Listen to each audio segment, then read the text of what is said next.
In the golden age of British cinema, one woman seemed destined for immortality, Margaret Lockwood, the actress whose presence could quiet a theater with a single glance.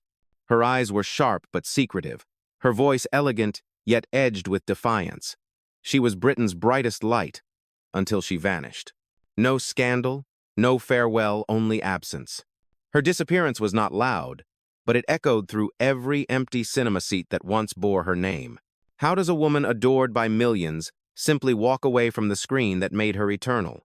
What could compel her to turn her back on everything the world believed she wanted? They said she refused a role too indecent for her own conscience. They said she turned down Hollywood, rejecting the dream every actress was supposed to chase. But the truth, as always, lies in the shadows, a story not of downfall, but of decision.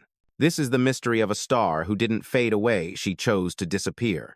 Born in 1916, in what was then British India, Margaret Lockwood arrived in London long before fame knew her name. The city was gray, tense, and humming with the anticipation of war, a place that devoured dreams as quickly as it made them. But Lockwood was different.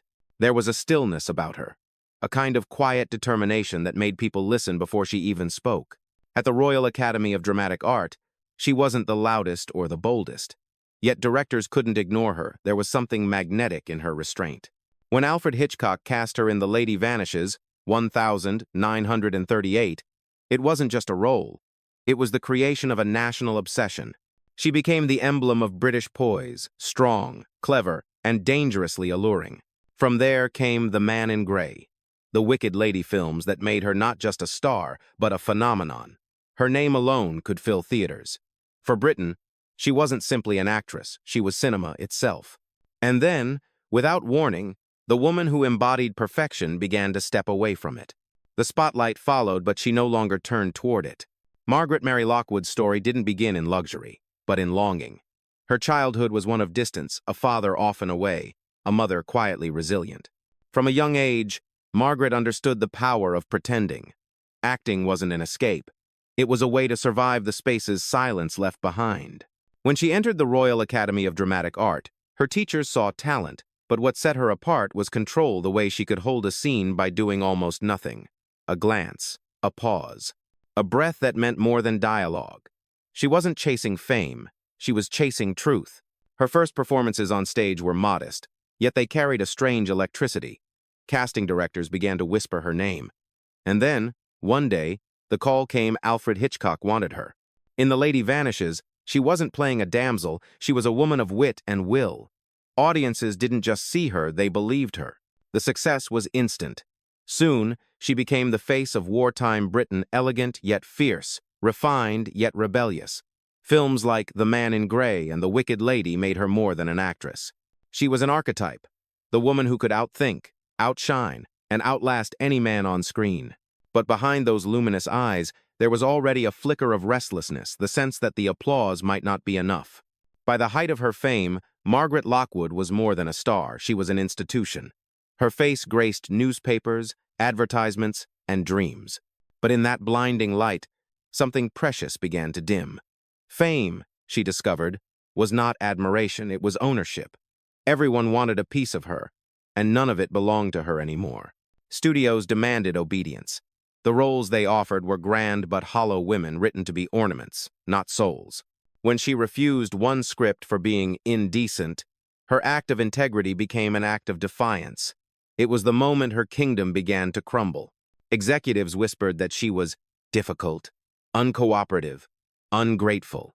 The press followed their lead. The industry that once celebrated her elegance now punished her for her principles. Her marriage strained under the weight of constant exposure. Her private life became a headline, her truth a commodity. In the midst of the noise, she found comfort only in her daughter, Julia, her last link to something real. Behind that calm smile, Lockwood was breaking free in the only way she knew how, by saying no. And in a world built on control, that one word was enough to turn a star into an outcast. The descent was almost invisible, not a crash, but a quiet retreat. One day, her name was still printed in bold across the cinema posters of London. The next, it was gone. Margaret Lockwood didn't fall from grace. She was erased by silence. The studios stopped calling. New stars rose brighter, more pliant, easier to control. The woman who once defined British cinema was now too serious, too proud, too British. She tried to adapt performing in theater, lending her voice to radio, appearing occasionally on television. Each time, audiences welcomed her with warmth, but the era that had adored her was gone. Britain had moved on, chasing different dreams, newer faces. Friends noticed her solitude. She rarely attended social events, and when she did, she seemed distant, polite, but detached, as if still watching from behind a lens only she could see. The woman who once commanded the screen now sought comfort in quiet rooms and forgotten scripts. But there was no bitterness in her withdrawal, only peace. Margaret Lockwood didn't see her fading as defeat. She had simply played her part, delivered her lines, and stepped off stage. In the story of fame, not everyone needs a final act. Some just know when the curtain should fall. By the 1,970 seconds, the legend of Margaret Lockwood had become a whisper, a name spoken with nostalgia by those who remembered when cinema still felt like poetry. She no longer chased the spotlight, nor did she resent those who still lived beneath it. Fame had been her companion, her captor, and finally, her shadow. She chose a simple life, tucked away from the cameras that once defined her every breath. Occasionally, she appeared on stage or television, reminding the world that talent never fades, it simply changes shape. But these appearances grew fewer, until they stopped altogether. She turned down interviews, declined public honors, and ignored invitations to retrospectives. The woman who once filled screens with fire now lived behind closed curtains, her silence both mysterious and deliberate. Those who visited her in later years described her as gentle, sharp-minded, and unbothered by the past. She had no interest in correcting history or reviving legend. She had made her peace with vanishing.